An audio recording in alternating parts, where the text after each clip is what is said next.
Good evening, everyone. On behalf of the University of Arkansas and the Honors College at the University of Arkansas, Fayetteville, I want to welcome you to this event.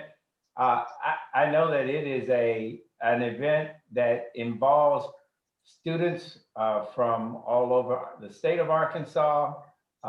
Specifically, though, I think the panelists are from University of Arkansas Pine Bluff and also from Lander Smith.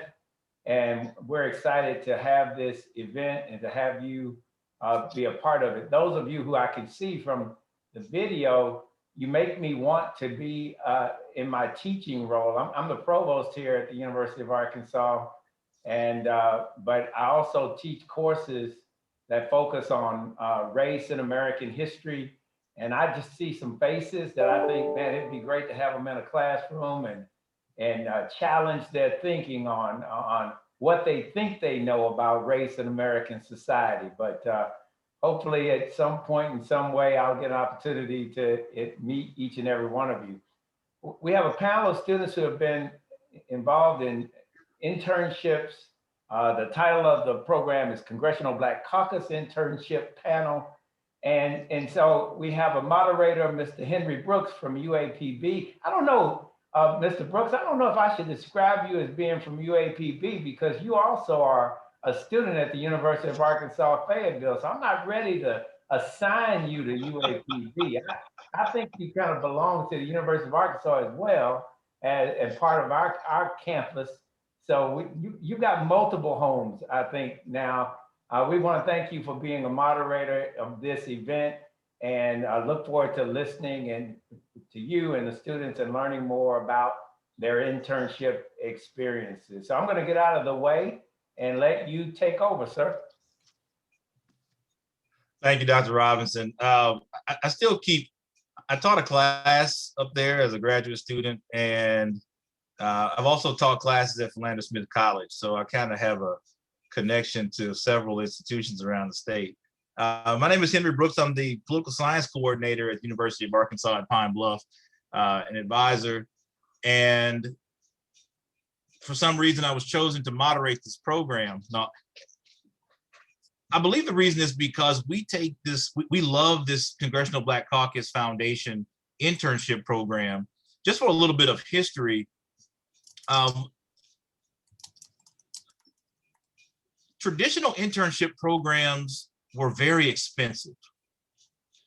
Living in Washington, D.C., having the ability to, and a lot of them were not paid. So you had to have the funds or the means, the resources to be able to live for several weeks or an entire summer or a semester in Washington, D.C. while working and gaining that level of experience. The Congressional Black Caucus Foundation created a program that allowed the country to introduce a little bit more representation into the internship, the cadre of internships. And so it kind of changed the landscape a little bit. It allowed for students who may not have had means, especially African-American students, to take advantage of the benefits of spending time on Capitol Hill with our policymakers and learning about our government firsthand.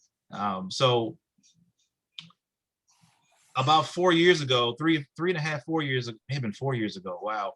I had my first student to apply to the program, and it kind of started it started a chain reaction because students started seeing her post on Instagram and, as y'all say, living her best life, for the gram, and it got students interested. So that's kind of what I'd like for this to be today, is for students to see the success that these students have had, and to ask them questions.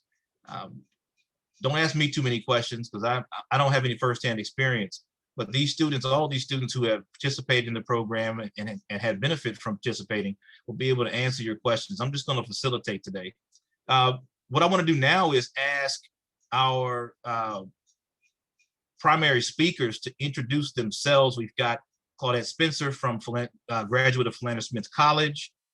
We've got Dwight Crawford Jr., who's a graduate of the University of Arkansas at Pine Bluff, and Krishama Matalbert, who is also a graduate of the University of Arkansas at Pine Bluff.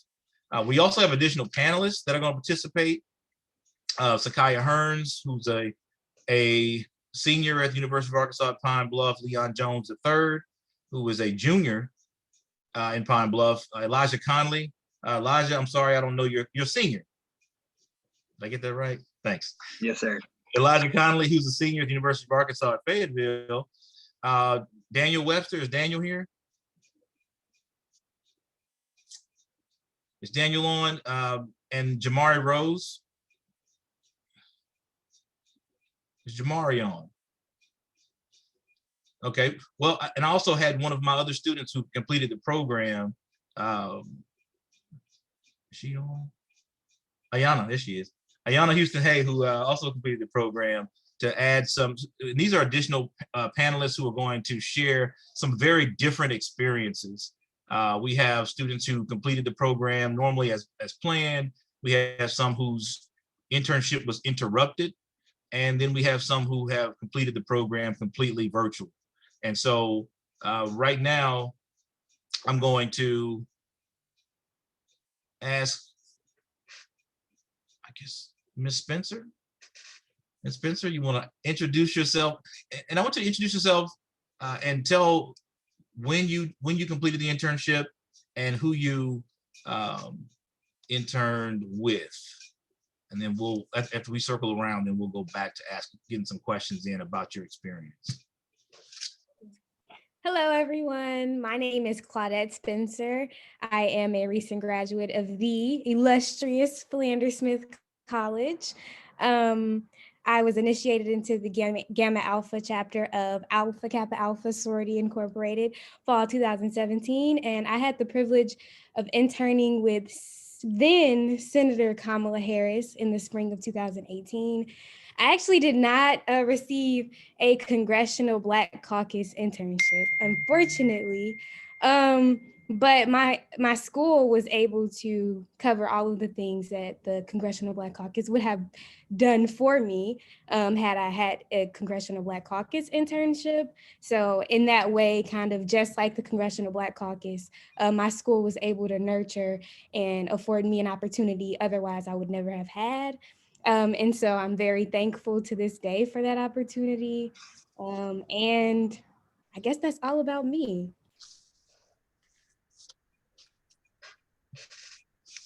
Ms. Matalbert. Hi, everyone. It feels so good to see everybody again. My name is Krishama, and I am a former graduate of the University of Arkansas at Pine Bluff. I majored in political science, and Mr. Book was my advisor. He always made sure that we had internship opportunities available to us and just always pushed us to do our best. I interned summer of 2019 through the Congressional Black Caucus in Congressman David Scott's office.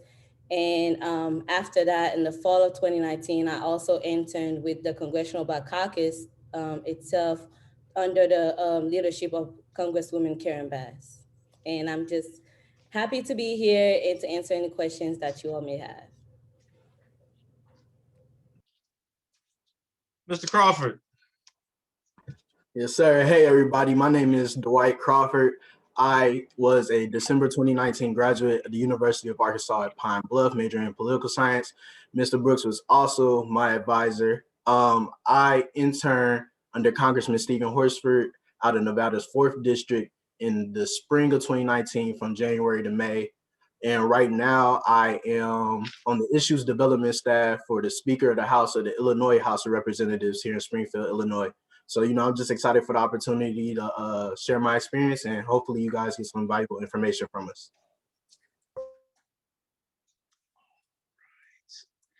Okay, now anybody else? I know we've got Elijah and Leon and Sakaya who are current students. Go ahead and introduce yourself. Ms. Hearns, you can go first. I see you first on the list. Okay. Hi, everyone. I'm Sakaya Hearns. I'm a current senior at UAPB. I interned with the CBCF last spring during the coronavirus and impeachment time, and political science major, and I interned with Congressman Brad Schneider from the Illinois 10th District. Mr. Conley? Hello, everyone. My name is Elijah Conley, and I am a journalism and political science major at the University of Arkansas. I'm a senior here, and I interned with the CBCF summer 2020 with Leon, and we completed a virtual internship due to COVID-19. And we did more of like a public policy internship under them because we were unable to work for a member of Congress from home. So that was my experience. Okay, Mr. Jones? Hello, everyone. I'm Leon Jones. I'm a junior at the University of Arkansas at Pine Bluff, political science major. Mr. Brooks is also my advisor as well. He's absolutely amazing. I did the internship with Elijah last summer of 2020, and we were, as Elijah said, virtual due to the COVID situation. And so we got a lot of professional development and did more kind of policy workshops throughout our summer with the CBCF. All right. Who's next? Ayana, I'll see you next.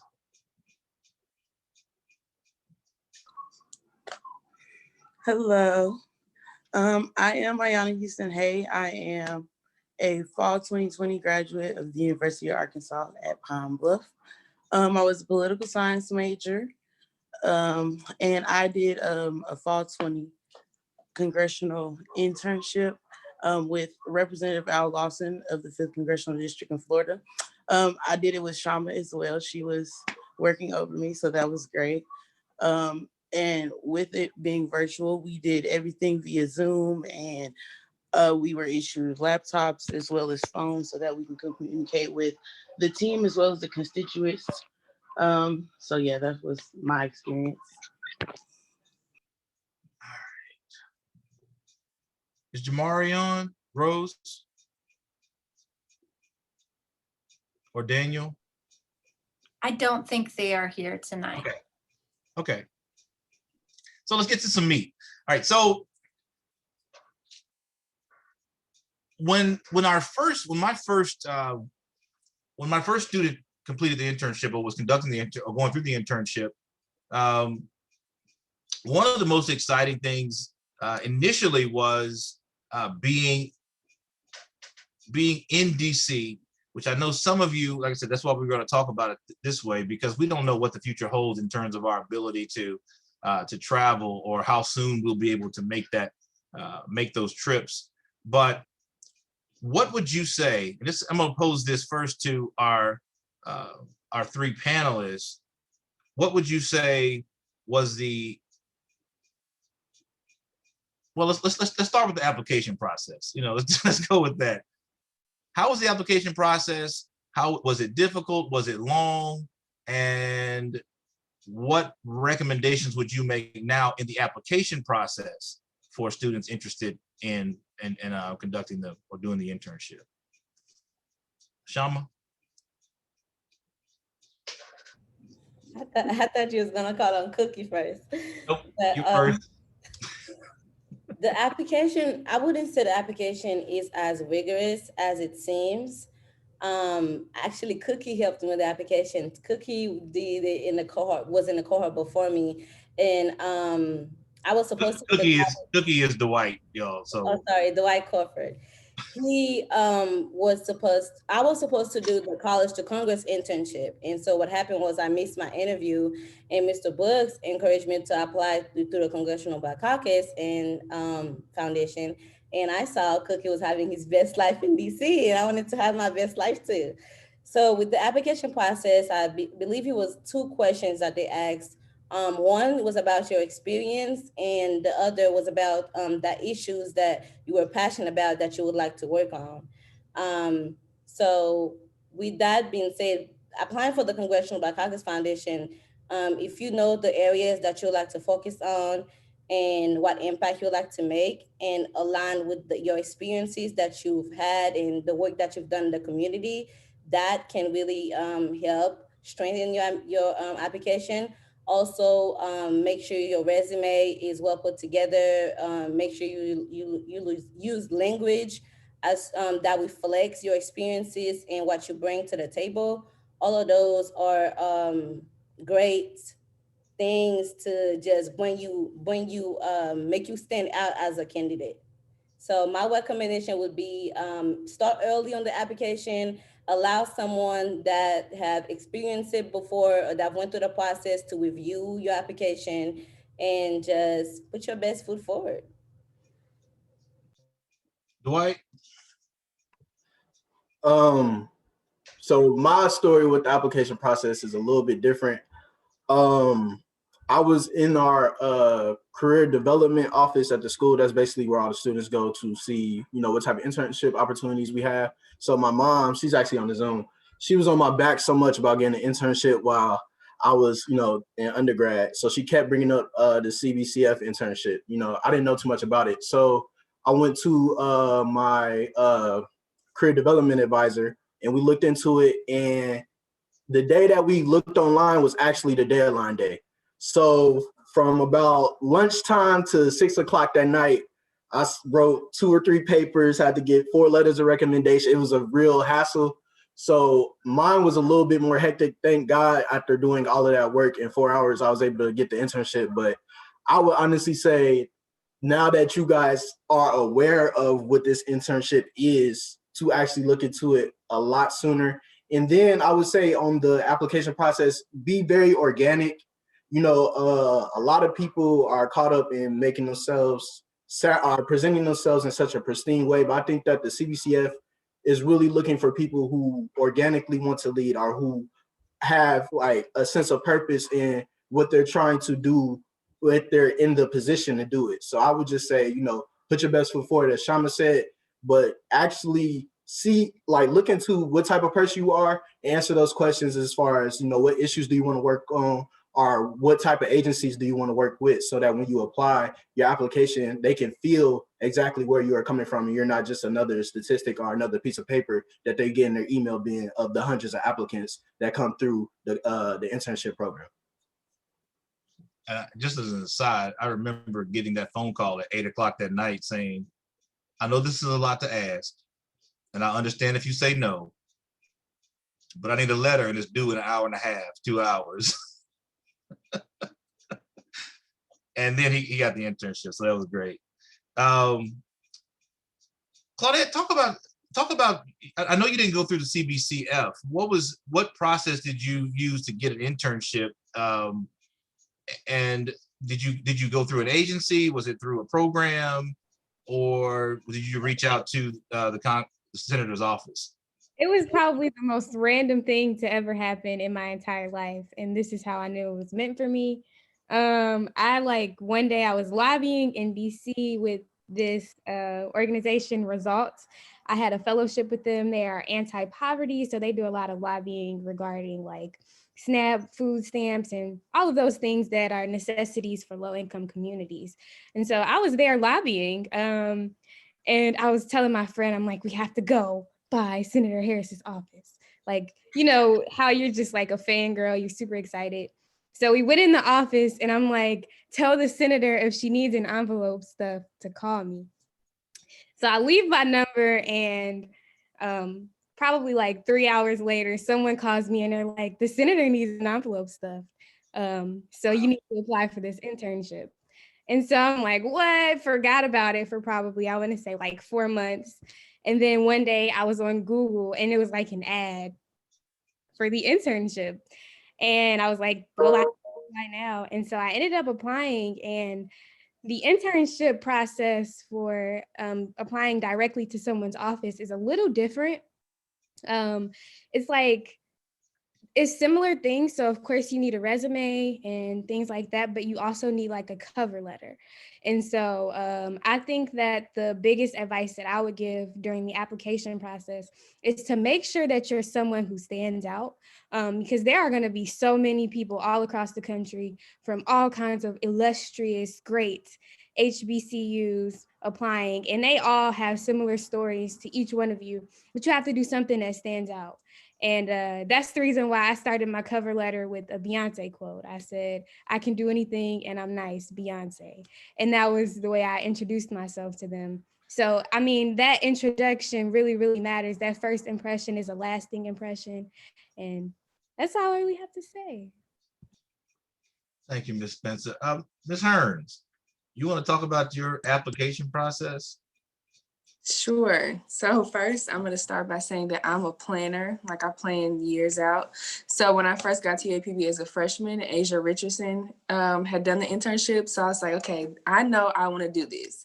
So my whole time throughout college, I was trying to figure out, okay, what internship do I need to take so I can get a letter and then they can send it to the CBCF. So I ended up doing, I interned for a conservative office. It was not paid. So I definitely made a major sacrifice in order to get the letter because I knew I wanted to do the CBCF. So I just say, do what you need to do. Be strategic and don't be afraid to ask for help. I asked Asia and Dwight every question in the world. So. Leon?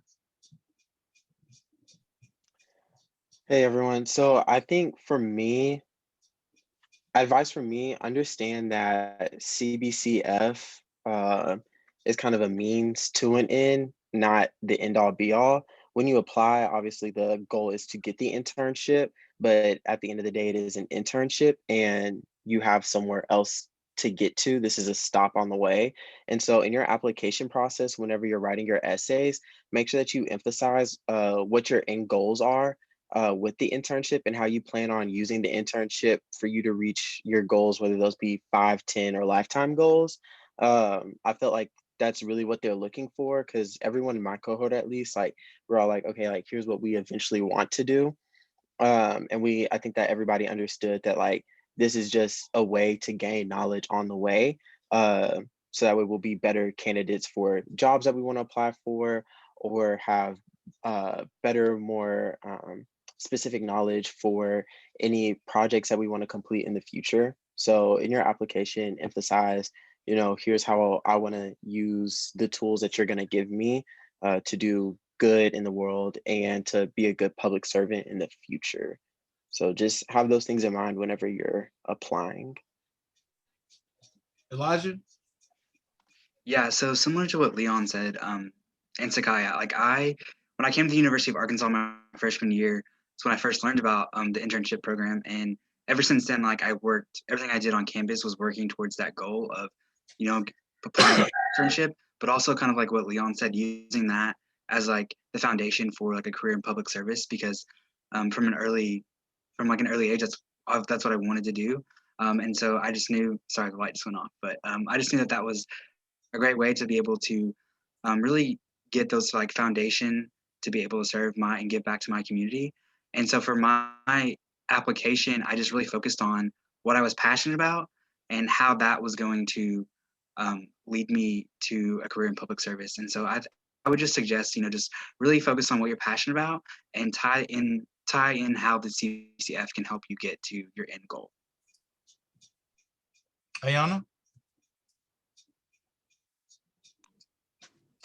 Well, I agree with what has been said pretty much. Like on my application process, the biggest thing that I focused on was being able to convey what my goals were, what I had already achieved, and how that can be a benefit to them and how they could be a benefit to me, and how pretty much we can work for each other and, help each other along the process.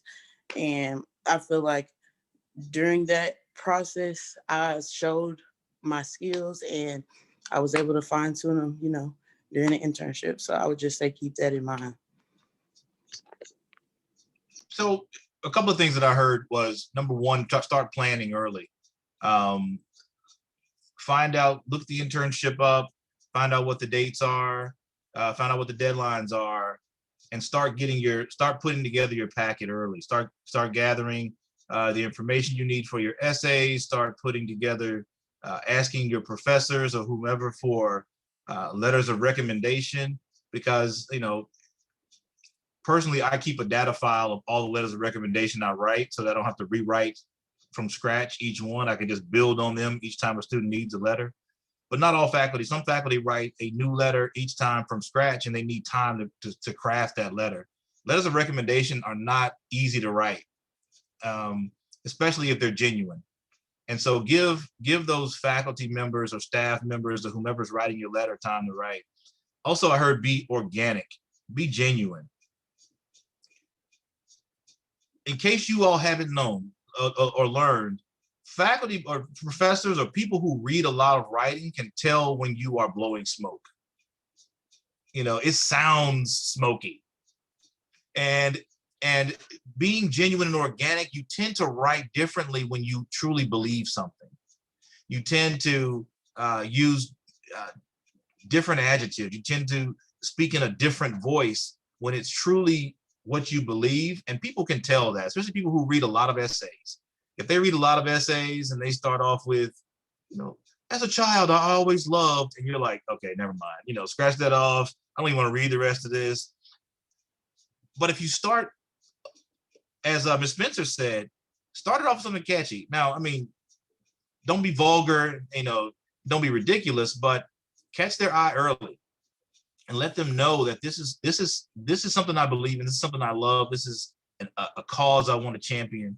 But be organic, be genuine, because a lot of times it comes through in your writing. Honestly, it doesn't really matter how good of a writer you are. Oftentimes, people who read a lot of these essays can tell if they feel like you're being genuine or not. So I like that. That's good information. All right, what I want to know now is, like I said, I'm going to go through two more basic questions, and then I'm going to open up the floor for questions from those of you who are interested, students who are interested. Also, Mr. Brooks, I wanted to add that another thing that may help, just be vulnerable and share an experience or share something that you've never shared before that you've gone through, you know, whether it's personally or through school or, you know, just something that you haven't shared that you would want someone to know about you, that you think will help you and get to that end goal. That also is another factor that will help. Absolutely. That also goes to being organic, being genuine. It helps when you're telling your own story. When you're telling your own story, to be able to help connect with the reader of your letter. I know we all write papers in English, and we all learn to embellish a bit. But like you said, there's nothing like a genuine letter that you're speaking from the heart, and it reads that way. As Krishama said, share your story, share a story that you haven't shared. I promise you, it'll come out on the paper the way you intended to, or at least it'll seem heartfelt. I want to ask a question, and I'm not sure how to ask it so that each person doesn't talk for 10 minutes. What I want to know is, what are some of the benefits, personal benefits, or benefits to you individually, and to benefits to your goals, either academic or your career goals, for those of you who've already graduated, that you receive from completing the internship? I'm going to start with Mr. Conley. Yeah, I think one of the biggest benefits I had was going into it, like I knew that I wanted to have a career in public service, but I had one very specific idea of like what that meant. And I think after just being surrounded by so many like-minded people that were also so individual, I got a greater understanding of like there's not one like monolithic way to like serve and give back to my community, and that there's so many different things that I could do specifically within the Black community to serve and to give back. And so that's one of the, I think, the greatest things that I learned. I learned so much from like my fellow interns than I did from the program. And so I think just having a greater understanding of how I can give back, and I think that definitely kind of like changed the trajectory of my career as well. Okay, Ayana? Well, I would say that it's helped me in a bunch of different ways. One way that definitely stood out was I was able to learn an inside perspective of what would actually be required of me in different avenues. We got to work within communications, talk directly to constituents. We got to talk and conference with everyone on the team so that we were able to get an understanding of what everyone did so that we can know and work with everyone. And so with that, it just helped me, like I said, fine tune and understand what I actually want to do and which way I want to gear my career towards. So. Sakaya? I agree with what Ayana said. And I also learned what I did not want to do. I learned that I need to actually get out and see the people who I am, advocating for. Just being in the office all day, far away from the constituents, it wasn't very satisfying for me. So. All right, Leon. First, I definitely want to echo what Sakai just said, learning what you do and don't want to do. For virtual, it was a lot of writing for us.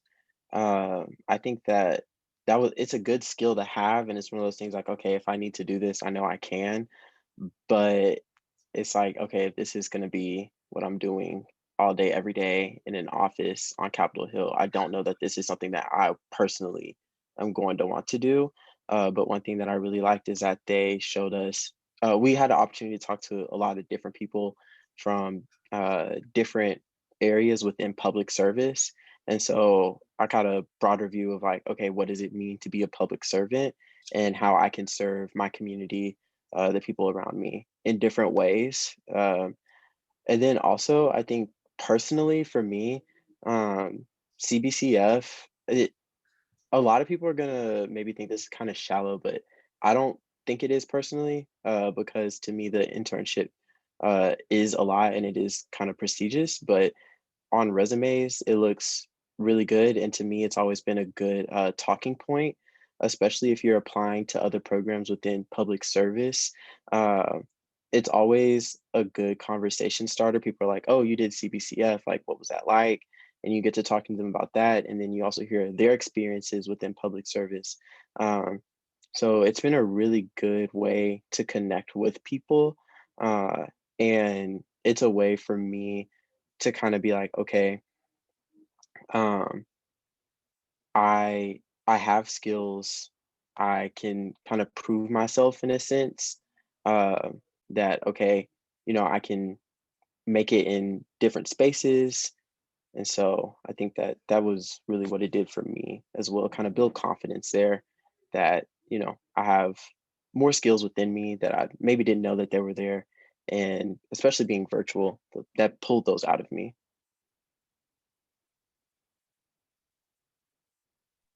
Claudette? So I agree with everything that everyone is saying, but I also have to say that I didn't realize there were so many jobs for my degree. Like that was what was quite interesting. I didn't realize there were so many things I could fall back on if my plan didn't work out. I mean, honestly, working in DC, you see that people who major in political science and English do all kinds of things you don't even know are a job. I mean, honestly, there are things that I'm like, you get paid to do that, but there's so many of them. So it's pretty interesting for sure. Dwight? As far as the experience of the internship goes, the biggest thing for me was actually seeing what does my major or my field look like day to day. I spent a lot of time, and really all of us from the beginning of grade school up until college, just reading and researching and learning all this information and regurgitating it for tests and stuff. And it was never really like too much application. Like as early as Schoolhouse Rock, I'm just a bill and I'm only a bill and I'm on Capitol Hill. Like to actually be on Capitol Hill with those bills was everything for me to like see like this is what they do. So that was a great thing for me. Also, it really just made transitioning into my career from working on Capitol Hill to now in Illinois and basically the state version, the General Assembly of what Congress is on the state level. So I kind of already had the necessary information or the necessary experience to get ahead of the curve when I went into my actual career, aside from the internship. And as well as just how multifaceted the internship is. You know, there's so many different avenues, so many different things that your Congress member needs, and also like the people need. And that also allows you to venture out, as Leon said. Now you have so many people who want to, you know, get to know your experience, or just different things that will allow you, and it will propel you to another height, because you did this internship to where it feels normal. This is what I do, but the doors that it opened for me, you know, are invaluable. Kushama. Yeah, to sum up in a nutshell, like Dwight and everyone else, for me, this internship really allowed me to see what actually goes on Capitol Hill and the Senate, and what it's like to work in a congressional office, and what also it's like to be on the other side advocating for change, and then being here and see, you know, straightforward how change happened. But one of the benefits that I really got again from this internship was, for me, was networking. So, and in DC, that's like the main thing, like you have to network. And for me, being that I graduated already, and our internship was only 2 months. So it started from late May to July. So I didn't really have enough time, and I really wanted to like land an opportunity. I wanted to be in DC and, you know, continue to live my best life and work in public service and such. So I made sure like I was scheduling coffee every day. Like, so the big thing is like going to get coffee. You don't actually have to drink coffee, but you're just setting up a meeting and you talking. And people in DC love to talk about themselves. They just love to talk about who they are, what they do, and just brag. So, and you need to know what they do because you're trying to get to where they're at. So for me, staying, like getting coffees with everyone and learning about the opportunities that they have and the opportunities that they've been afforded to and how they got to where they are, kind of give me perspective into what I want to do and where I want to be at in the field. Although I am still learning and trying to really figure out where I want to be in my career, it has really shaped my time here in DC. So I was able to like do the networking, praying, and just like strategizing and planning. I was able to come back in DC September of 2019 after Labor Day, where I landed the opportunity to work with the CBC under Karen Bass. That was all through like networking. See, the internship, like you all mentioned, is just to step in, put your foot in the door. After that, everything else is on you. Who you meet and how you really utilize your resources will depend on like how far your future will go. So from that internship, I was able to land another internship, but working for the committee. And then from there on, talking to people and learning about different master's program and how I can just further be of service and utilize my skills and my passion.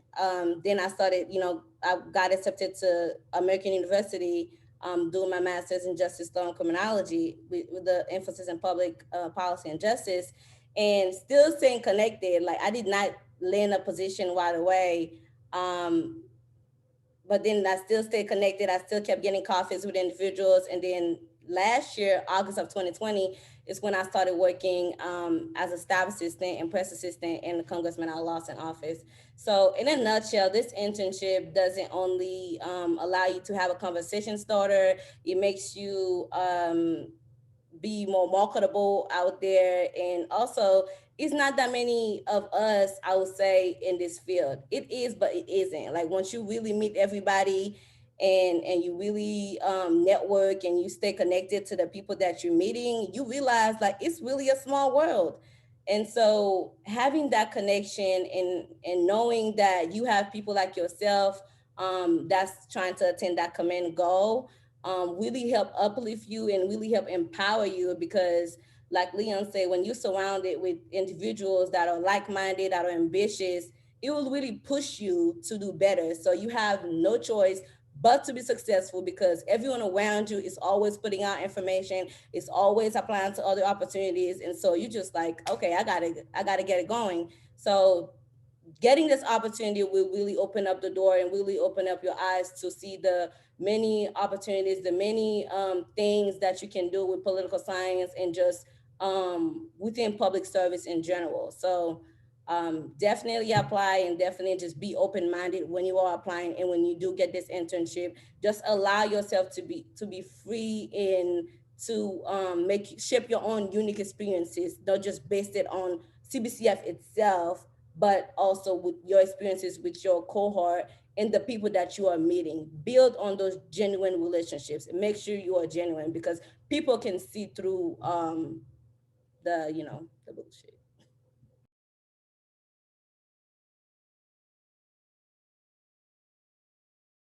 I'm trying to unmute myself.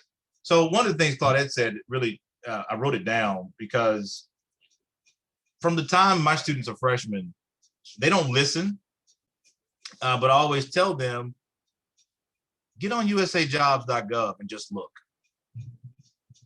There's a humongous world out here full of jobs with the government in different areas that you may not even know exists. Like Claudette said, you'll say somebody gets paid to do this. I applied for a job once several years ago, and it was in a town that I thought only existed in cartoons. It was with Native American relations in Walla Walla, Washington. I didn't know Walla Walla, Washington was a thing. I thought that was only in Wile E. Coyote commercials. Cartoons, this and that. But I said somebody gets paid to have public relations with Native American tribes in Washington, and so take a look. usajobs.gov is a resource for you. Like I said, I tell all my freshmen to log in and look around and sign up, and they all blow me off. And then by the time they get to be juniors, they're thinking, man, do you know about usajobs.gov? I'm like, yeah, I told you about that 2 years ago and you ignored me. So take a look at that. Also, networking is a thing, and we don't have time to talk about it on this call, but maybe something that we can do, or that Arkansas Honors can do later on, is talk about networking is not about collecting cards. Networking is not about who you think you know, it's about who knows you. And until you start working at networking, and it's a job. Some people get up and spend the first 30 minutes or dedicate 30 minutes or an hour a day going through a calendar and creating a networking calendar for that week, sending an email saying to someone that they met and then scheduling it in their Outlook calendar for another, month and a half later to contact them again, just to maintain those relationships. Because you collect a card and call somebody 3 months later, they're like, who is this? I passed out 700 cards since I met this person. I don't know who this is. So networking is the thing. And it is a small world. And I'm glad that that this is happening. I'm glad that Dr. Hancock and them are doing this, because the importance of small world, you all are contemporaries. You all are will be seeing each other for the rest of your life in different spaces. Somebody's name on this call is going to pop up on your radar for an interview, or you're going to be interviewing with them, or they're going to get a position and you're going to see it in the news. It is a small world. So connecting those two with relationships or networking in small world, this is an opportunity here, just right here in the state of Arkansas, for you to start building some relationships across campuses and start sharing information, things that you may not know, or that your people on your campus may not have heard about. Someone other campus may have heard something and may not have anybody applying for it, or you may want to have had nobody to apply for it, and you want to talk to somebody who has. And so this is an opportunity for you to reach out to this network. I kind of want to talk to Sakaya and Elijah and Leon right now, because you had different experience with the CBCF internship. Shama and Dwight were living their best life in DC. I remember because I saw it on Instagram. And then Sakaya went to DC before Leon and Elijah applied for the internship. And this is, Ayana, you just did yours this past fall, did you not? This past fall. So Yana was part of that group too. So let's start with Ms. Hearns. And Ms. Hearns, just briefly, because your internship was the introduction to COVID. Mm-hmm. So I see you getting a little bit of Okay, so got there the end of January, left mid-March. I would say I was most disappointed about we didn't get to go to Japan. I think we left the week we were supposed to go to Japan. I think that was for like a week. We also, like my cohort, we were also making trips to visit like New York City, all of the places around DC. We didn't get to do that. And it also really sucked because I don't feel like I got to bond with my cohort. And that's a really important thing. Like, what do you call it? Horizontally networking, that's what people call it. So I feel like I missed out on that. I feel like other cohorts are a lot closer than ours, and that's because we had half the time. It also took me a second to warm up to getting coffees and just being there, the different people. So I feel like right when I was starting to warm up to the environment and open up more, it got snatched away. But we came home, we were still writing, like Leon said, and I still keep in touch with my office. My congressman, he emailed me the other day. So it can be done. You can still make the connections, but yeah. Elijah or Trey, Leon, y'all want to comment about, or even Ayana, comment on the full virtual experience? Because the reality is that when the window opens up again, is it open now? Shama, do you know? I know she's still working with. When the window opens up again, it's open for the summer, I believe, already. But when it opens for the fall, we don't know what that's going to look like. And so I think you have to take a real look at how, if you're willing to complete this internship fully online, or if you've got time, you want to wait until maybe things start to even out a little bit, and you can possibly do the internship in person or face to face. But right now, I think it's safe to assume that. And Shama, you're in DC right now. Are they still, the summer program going to be virtual? Yeah, it's most likely going to be virtual. I don't think they don't want any liabilities, I would say. So even with we haven't had any CBCF anyone from the foundation reach out to our offices to ask us whether or not we'd like to host interns, and that's also another thing with liability. So I don't think CBCF is looking to have any interns in DC anytime soon, I'll say. Like, I'll be surprised if they did it like in the summer, but I'm pretty sure it's gonna be online. Okay, and that's what I was thinking too. So when you start looking at the internships, just consider that it's not the same as being in DC. I mean, there's a thing about being in a specific space and place. Sakaya just mentioned that being in that space mattered, and I think Shama and Dwight spoke to that too, about being there with your cohort, being there in that place, in that hallowed space that you'd always heard about, that you've seen on television, and being able to have those interactions. Elijah, Trey, Yana, do y'all want to about the virtual experience? Sure. So my virtual experience was interesting. And I think that what's interesting about the virtual experience is that everyone has a different perspective on it, because we're all living our individual lives at the same time. So for me, over the summer, I was juggling a full-time job and the internship. So I would have my internship. We started usually about 8:30 our time in the morning. So that's the other thing. Everything is in Eastern time.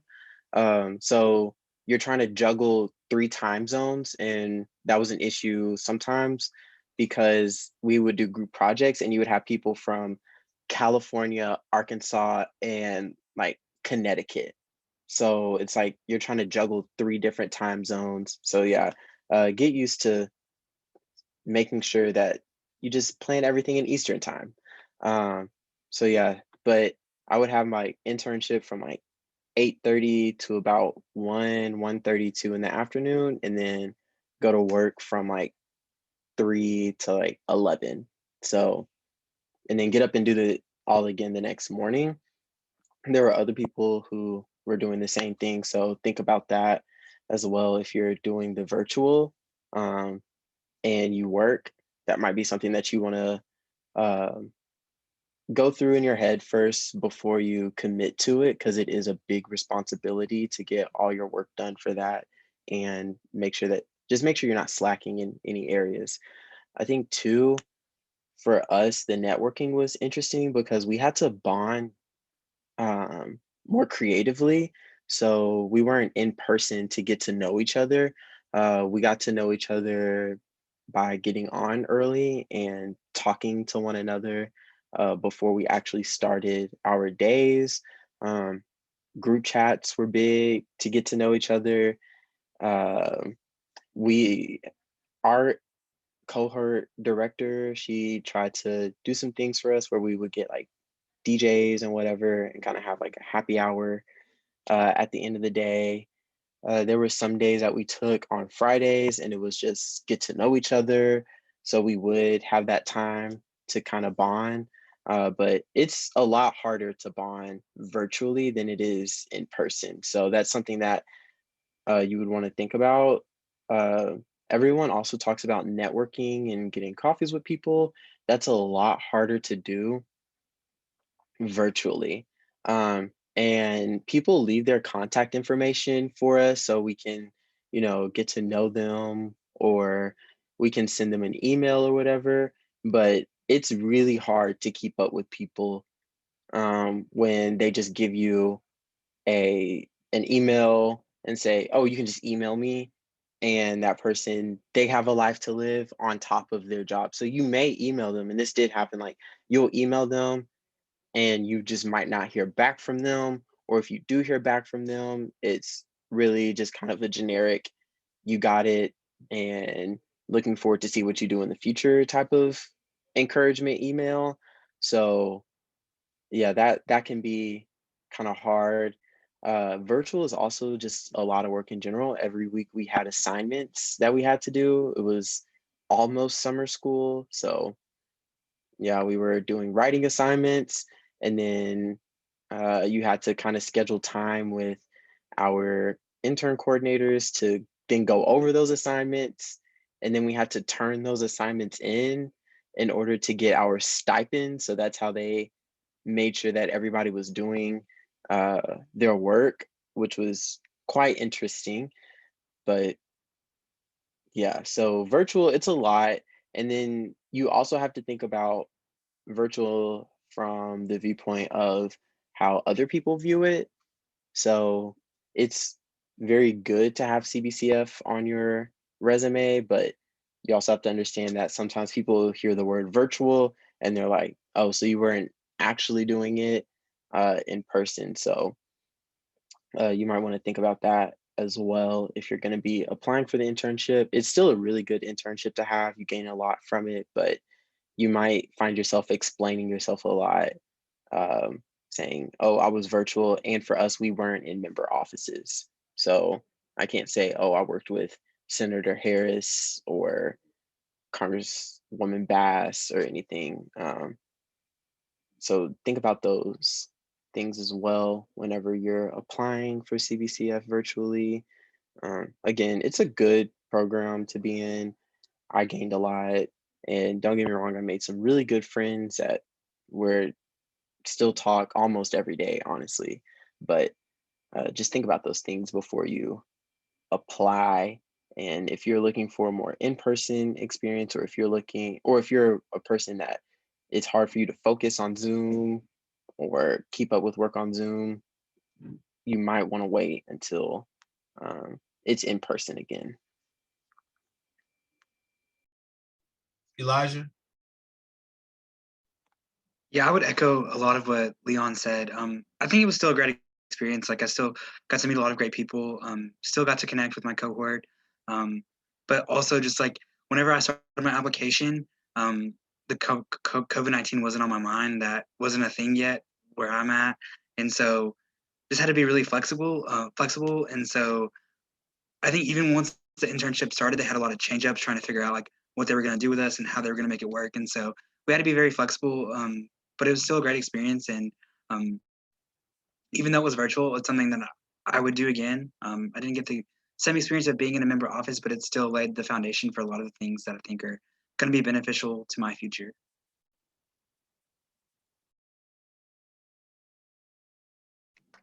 Ayana? Yes, I just kind of want to echo like what they both already have said. It's not going to be the same as being hands-on in DC, but with it being virtual, and I know with my experience personally, we had a lot of different avenues to where we were connected with different people. We had regular Zoom conferences. We communicated with our fellow interns via Zoom, via text message. So it was a big push that although we are virtual, we do want you guys to build these connections. We do want you to reach out to different avenues. We had a lot of upper staff members, you know, doing one-on-one Zoom conferences with us, showing us and teaching us different things and just allowing us to work on different projects. So I do feel like, yeah, we didn't get to be hands-on, you know, face-to-face, but we were still allowed and allotted a lot of opportunities through it being virtual. So I would say keep that in mind, like reach out, they give you your emails, although they might not email you, email them and just ask like, hey, do you have any projects I can help on? Do you have anything I can assist with? And that can help build those connections that you might not have got otherwise. So. I also want to say something. So with COVID being a thing and we're moving to a more digital world, a lot of internship now moving forward is going to be remote. They even started a bill in the House where they're asking for funding for offices to allow students to do remote internship, congressional remote internships, even post-COVID, to give more access to everyone. We go and depend no matter where you're from or where you're staying to give, you know, expand the bracket. So remote congressional internship is going to be a thing like post COVID. So even if you're not a Zoom person, just get accustomed to it because that's going to be the norm moving forward. Yeah, and I think that's across the board, across the country in these internships. Now that we've seen what the capacity is for us to work from home and for us to not bring people to the workplace, internships where we don't have to pay housing and a stipend. We can provide a stipend without having the overhead cost of housing, the liability that comes along with that. So don't let it deter you from doing the internship, because as they said, I mean, you still gain a lot of experience. You still have that information and that experience and that education that you're going to earn from working in this space, even if it's virtually. Because I'm sure there was never a shortage of work for those of you who did the internship virtually. I'm sure there was always work to do, and so don't let it deter you from applying. I think now's a good time, Doc, to ask questions, open it up for questions from students, so y'all can ask. You want to put it? It's not enough people on here to put in the chat. I think, hey, you guys use the raise your hand feature. I think that if you got a question that you want to ask. Anybody got a question that you want to ask to the panelists, anyone who's completed the internship? Because if not, I have one final question I want to ask. Oh, Mr. Brooks, can you hear me? Yeah. I can hear you. Who is this? Well, this was Sheena Meadows, but I think that there was a student who was also chiming in, so I'll yield the floor to him first. Okay. I was just gonna ask him if he saw you. Thank you, Mr. Page. I appreciate your assistance. Well, thank you very much. And I just want to say that I have absolutely enjoyed listening to all of the panelists this evening. It's been a pleasure. I'm Sheena Meadows. I am Assistant Vice Chancellor for Academic Affairs at the University of Arkansas at Pine Bluff. And so just thank you to Mr. Brooks, and thank you to everyone for putting this panel together. And I kind of wanted to just respond to a couple of the remarks about the virtual internship experience. And just say to keep in mind that, last year we were all sort of taken by surprise by COVID and certainly not as prepared for what we were in for. And so that being said, I would have to believe that, as Krishama mentioned, that while they're preparing for, more remote internship opportunities, I'm sure that some of the dilemmas that were posed during the last summer internship experience, I'm sure they've had to assess, that experience and come up with ways to sort of alleviate those issues and moving forward. So once again, don't let the virtual experience keep you from gaining the insight and just gaining the experience of this internship opportunity. Absolutely. Absolutely.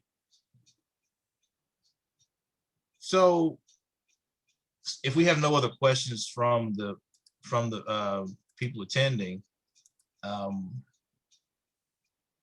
guess my last question is, if you could do it again, or if you had to do it again, or if you were giving advice to someone on this call who was considering applying for this internship,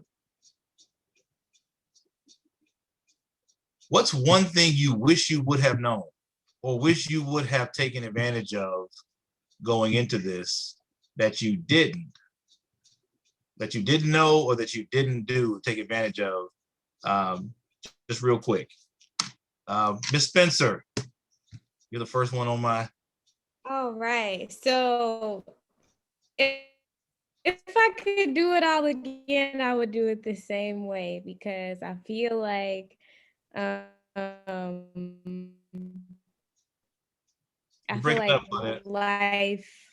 and one life. Oh, can you hear me now? Is it better? Yeah, it's better. Okay. I'm saying if I had the opportunity to do it all over again, I would do it the exact same way. You only get one opportunity for a lot of things, and how you take that determines so much. So whenever you're in an opportunity, in a moment, make sure that you use it to your advantage. But I do have to say that my advice would be more so about what it's like to be a Black person working in a Black office in the Capitol. I wish someone would have warned me about that. One thing I was not prepared for was to pick up the phone in Senator Harris's office and be called the N-word with a hard R at the end. I was not prepared for that. I was not prepared to see the vile, sexist and racist remarks that I received on a daily basis. I was not prepared for that. I don't know how anybody just takes that and doesn't feel any kind of way, but I remember like my first day at work answering the phone and hearing it and like stopping in my tracks. You know what I mean? Like what somebody said to me on the phone, N-words should not be in the United States Capitol, in response to the senator being on TV. So I wish someone had warned me about that, just as a Black girl.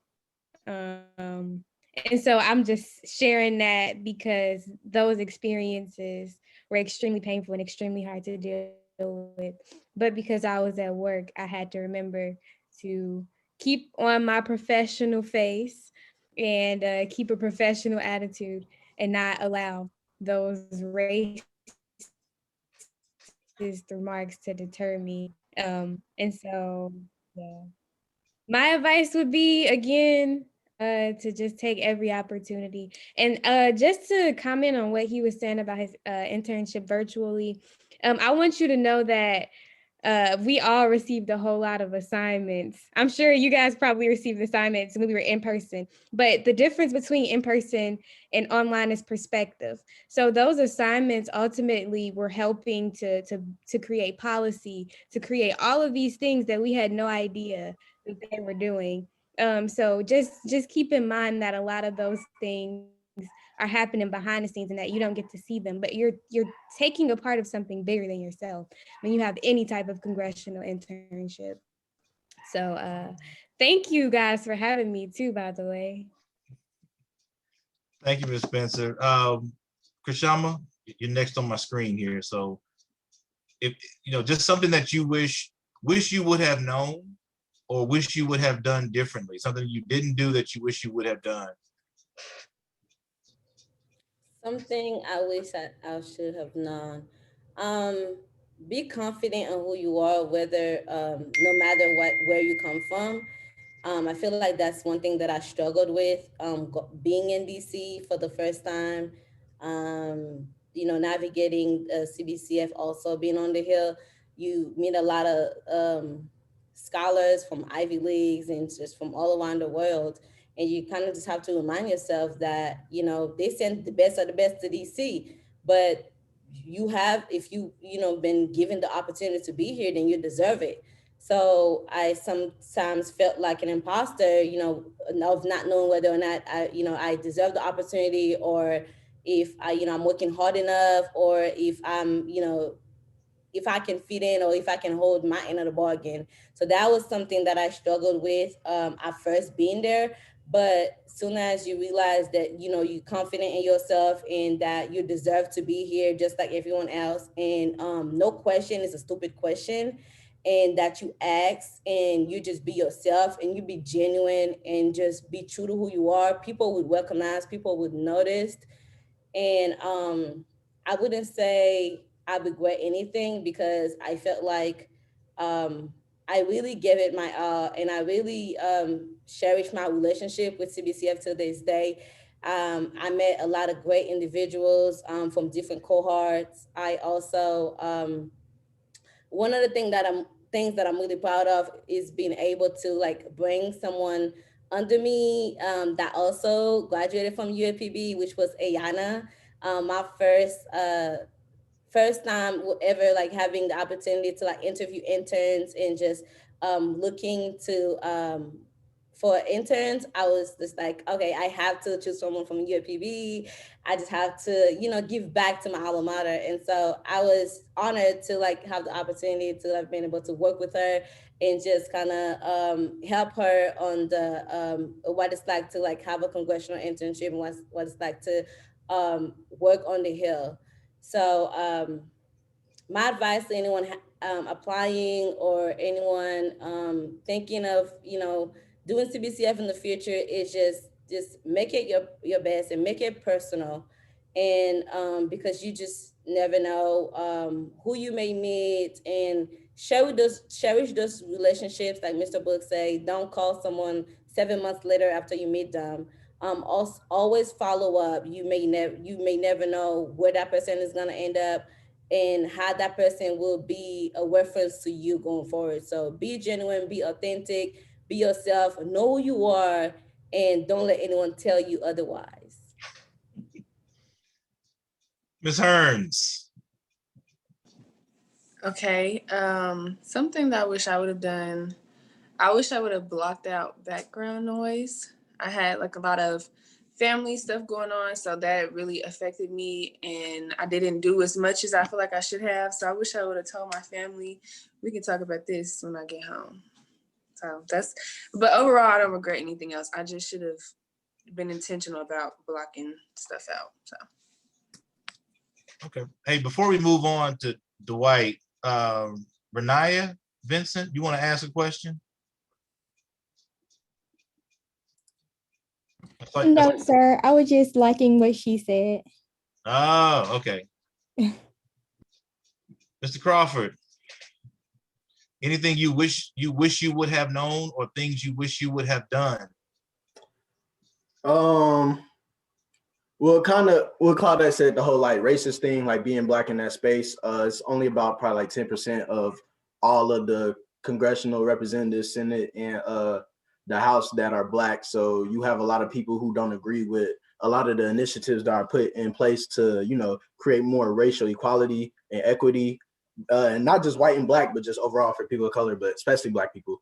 And I can say that, being Black and being in a Black office. But as far as my actual internship, man, it's kind of hard to say.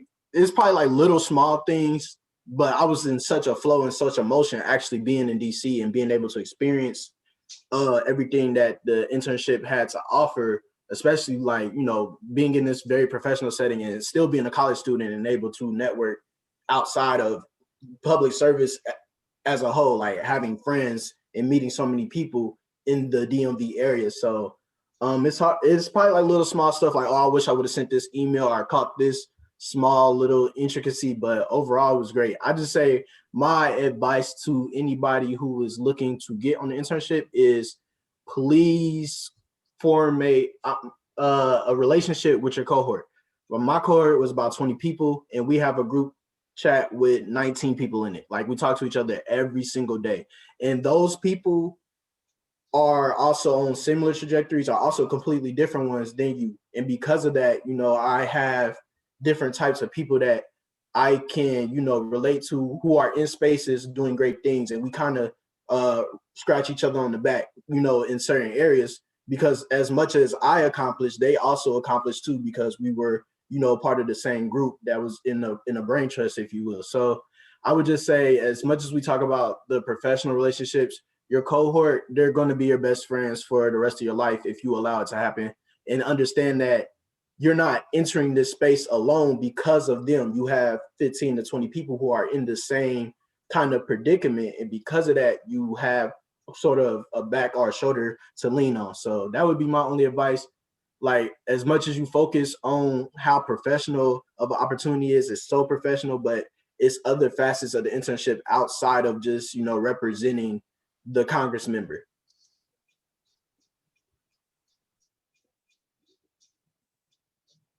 Mr. Conley. Yeah, going off of what Shama said, I think for me, I wish I would have went into the program being more confident at first. It's something that I learned like after being in that space. I really developed like this understanding that I deserve to be there just like everyone else did. And so I think just like being more confident in myself. And I think that my advice to anyone applying to this internship or anything else is like, once you get it, don't let the work stop there. Like, use this opportunity as a catapult for what you want to do in your future, and just really take advantage of every opportunity, whether that be sending an email, getting coffee, doing extra work if you can. Just really don't let the work stop, because just use it as like the beginning for what you want to do. Mr. Jones? I think first of all, I definitely would do this all over again if I had to. Like, there's nothing really about like this past summer I regret. I think that one thing that I would have done differently was not work a full-time job. Just kind of piggybacking off of what Sakaya said, just like with like outside stuff going on. That's something that I personally wouldn't have done. Like, you get a stipend, you're living at home or wherever. Just, I think that that's something I personally wouldn't have done, and not because it was necessarily hard or because oh man, I don't want to work and do an internship, because you just learn to adapt.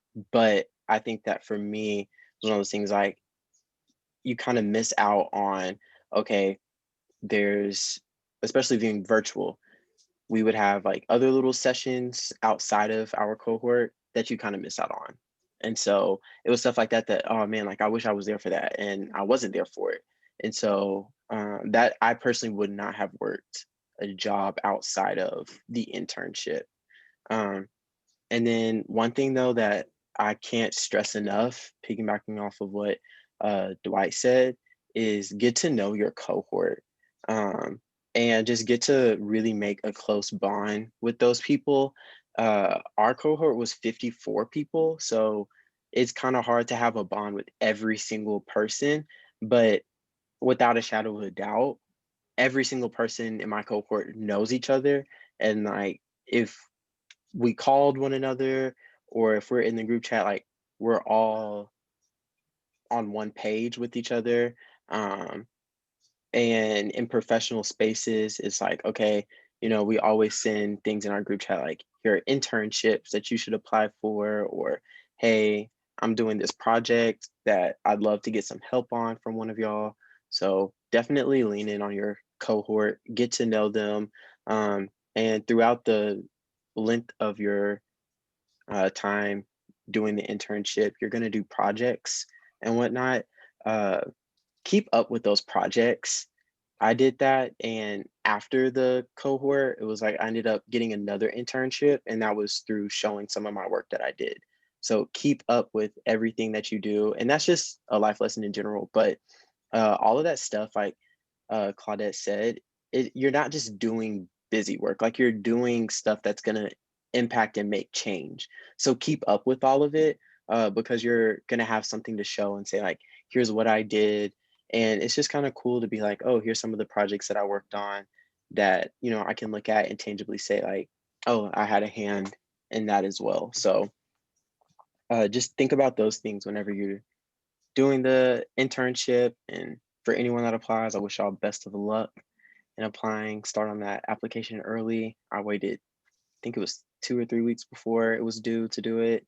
It was kind of stressful. So yeah, just get started on that application early. Ayana. Yes, I'm gonna just kind of echo what Shama and Elijah said earlier. Be confident in your position where you are. One of the reservations I had was just, is my work good enough? Am I always putting my best foot forward? But remember, you do want to put your best foot forward and do your best work, but you are there to learn. So they're expecting you to make mistakes. They're expecting you to mess up. And that's your time and your opportunity to ask questions and learn and develop your skills more. So just keep that in mind.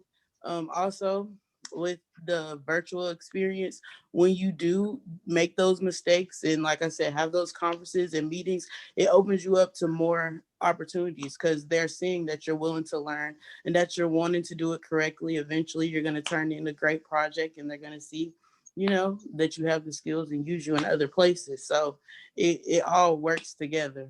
So just keep that in mind. Like, you're there to learn, you're there to grow.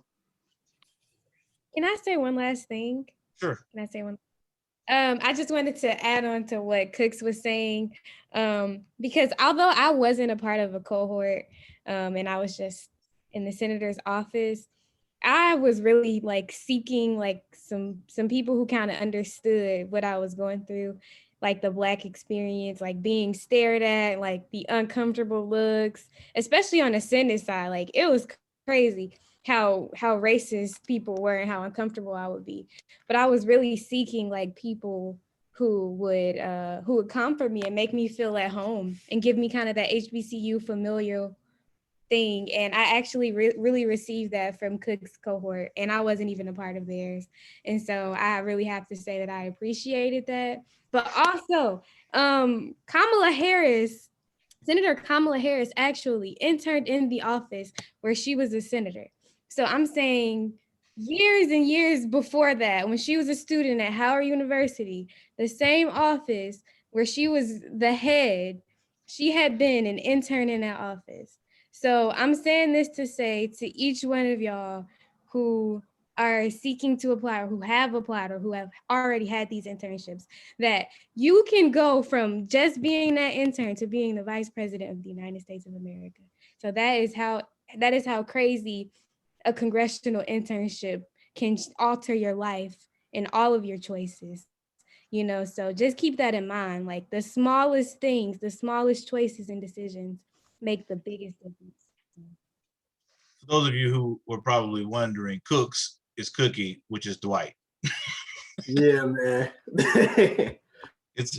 So I did have a question that was sent in the direct messages. It asked a question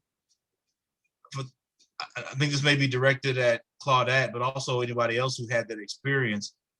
When you experience that level or those racist calls or experiences, was there anyone in your office that you were able to talk to or that you were able to comfortably have questions about that experience? So actually, yes. And this is another thing that I appreciated was the diversity in our office. Like it was mostly people of color. It was really a melting pot, honestly. We had all kinds of people of color. So they all understood that feeling. It was kind of like when I would walk in when I would walk through the doors, it would be like walking through like this crazy circle of men in white suits into like this place where America is represented. So I definitely felt comfortable. And then there were other Black interns. We would hang up the phone and be like, "Did you hear that?" You know, we would unleash with each other, like, "Girl," because I was about to say, like, hold up. Like we were comfortable enough to do that with each other. And so I definitely think that that was an important part of my experience. Because if I wouldn't have been able to do that, I would have lost my mind. Because the way those people called and I mean, some of the things they said, I see it in my dreams. Like I have dreams about it sometimes, especially after seeing those racist people destroy the Capitol.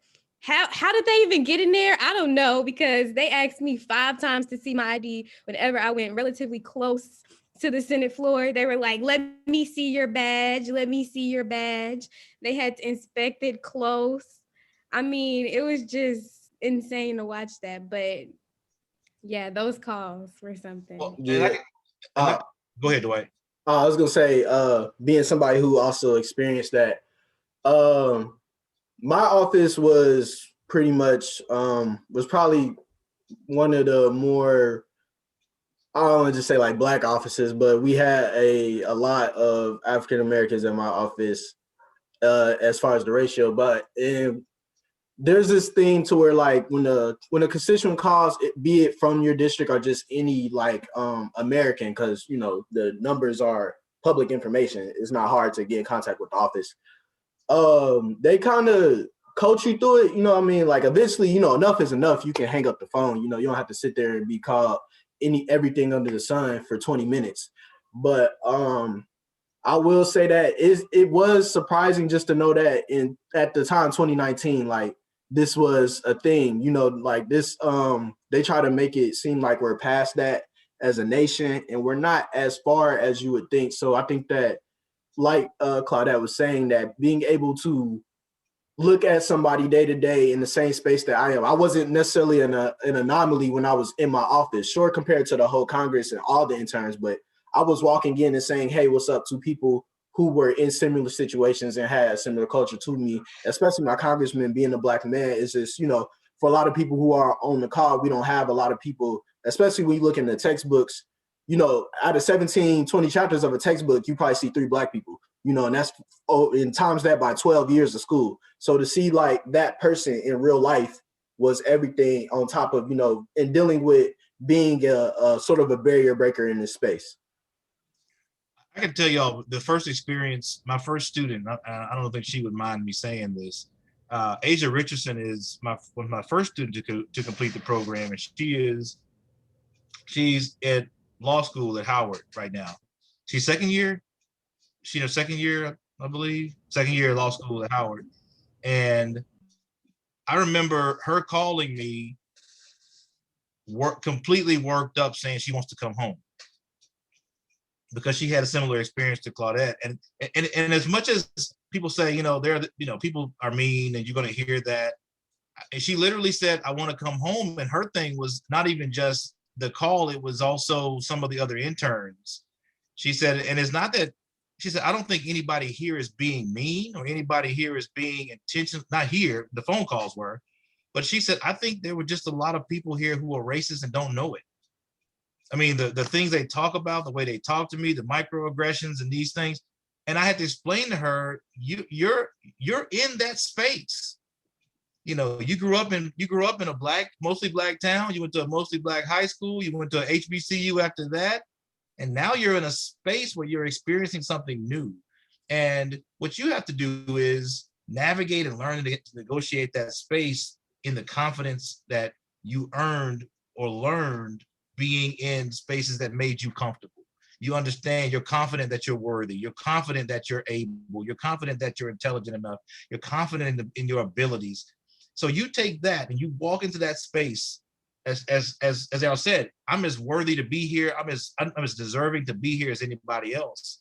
But this is the real world. And there are people crazy on throughout the entire country. That was the first thing. The second thing was, I remember each of my students when they left for their internships, except for Ayana, because she hid from me for a while. I had to find her. So, but even after talking with her, I mean, the one thing I remember telling Dwight, especially when he was ready to leave, because I mean, he applied, got accepted, and was out of here in like 4 weeks. It seemed like you found out and were gone. But I told him, be yourself. Be genuine. Be genuine. You understand, everybody on this call has heard the term code switching. You understand what it is, you know how to do it. But in those spaces, your uniqueness is the diversity. It's not necessarily all about the racial diversity, but your uniqueness, where you come from economically, where you're from geographically, that's the diversity. The way you think, the way you view the world, all of that. And if you're not yourself, if you're trying to be someone else, then your value is depreciated, because now you're not being genuine with your view of the world. And that's a fundamental idea of democracy, is everybody should give their genuine self, and then we decide what is good for the whole. So I'm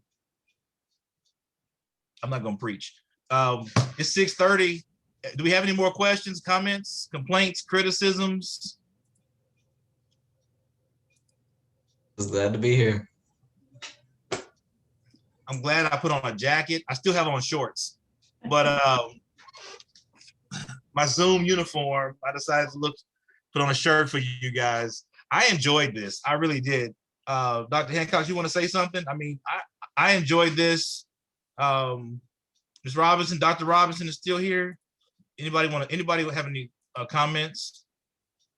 I just want to thank you. That was a great job, great program, and great input from all your panelists. And thanks for all of you. This is our first Honors Arkansas event. So I think it was a great one, a great way to kick it off. One thing I'd like to add here, my name is Annette Williams-Fields, and I'm the interim director here at University of Arkansas at Pine Bluffs Honors Program, Carolyn F. Blakely Honors Program here. And one of the things that we will be doing towards the end of the month, February 23rd, we'll also have a panel discussion. It'll be entitled Talking White. And I guess it'll kind of include somewhat like the code switching and perceptions. We'll be discussing stereotypes and perceptions within the Black community and students attending college. And just that is just, and Mr. Brooks will be one of the facilitators as well. And so we'll also have a few students on that panel discussion. So as that information becomes more readily available, we will definitely share that and get that information out to you. So we'll have a fireside chat about just some of those experiences and how to deal with those things when you go into the workforce as well. And I will be wearing a wire better for that, because that's what I like to wear to class. Okay, so hopefully through this conversation, it actually maybe, I don't know, it will only be an hour, but hopefully it'll be an opportunity for us to start maybe a series. So hopefully there won't be the last conversation. It's just to start the conversation to kind of help our students deal with a lot of the things that they'll have to deal with when they go into the workforce, graduate school, or whatever career path they choose. And so we're just going to deal with it head on and just have a honest conversation. And I just want to suggest, I mean, I'd be willing to help out with Honors Arkansas thought about doing a professional networking, active networking. And I mean, it's a simple concept. It just takes it takes work, and you have to know how to do it. So if all of you Honors Arkansas people decided that's an important thing or something that you want to do, I'd be willing to help that. Mr. Page, you raised your hand. When is that fireside chat? Like, where's the like a link? Or I'm from Fayetteville. I'm from U of A. It is not, the link is not available yet. It will be by the end of the week though. We'll get that information emailed to you. It'll be February 3rd at 4 p.m. And so I'm just giving you February 3rd. February 23rd, which is a Tuesday, at 4 p.m. So I'm just, you're the first to know. And we'll follow up, Terrell. So we'll Right. get you all that. Right. I'll be emailing all that. I'll be emailing you the communication. But I just wanted to just mark it on your calendar to come back. That'd be great. Now you guys are hosting a series for That's right. I'm pretty sure it will be a series. I'm pretty confident because I already had a few topics that I wrote down that we could definitely have that conversation with, so our students won't be in shock and traumatized when they get in these situations, because I think like Dr. Meadows, Ms. Brown, Mr. Brooks, and Ms. Robinson as well. We have experiences that we could share with them to kind of help them develop some thick skin and persevere through any circumstance they may encounter in the future. I just want to say thank you to everybody. I really enjoyed this. I'm happy to see Ayana and Shama and Dwight again, and to meet some other students that participated, Elijah, Claudette. I mean, it was a great experience. Those of my students know that I could be on this call for 6 hours and be absolutely fine. But I just wanted to say thank you.